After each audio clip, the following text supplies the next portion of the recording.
Hello everyone! Ito nga pala guys yung pinasyalan ng aking anak sa Disneyland. Ayan, nandito na siya guys sa Disneyland para mamasyal. Ang daming tao guys, so sobrang init pati. Pero ang ganda ng place guys, amazing.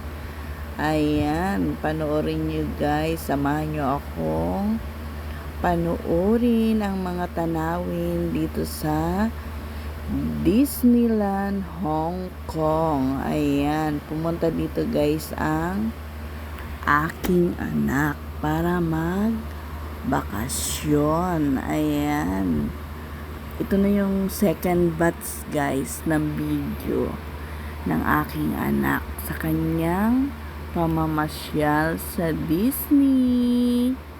Ayan, ang daming tao guys, so amazing, nakakatuwa naman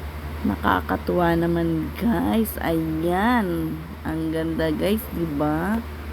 Tara, tapusin nyo guys. Yun lang guys, thank you for watching.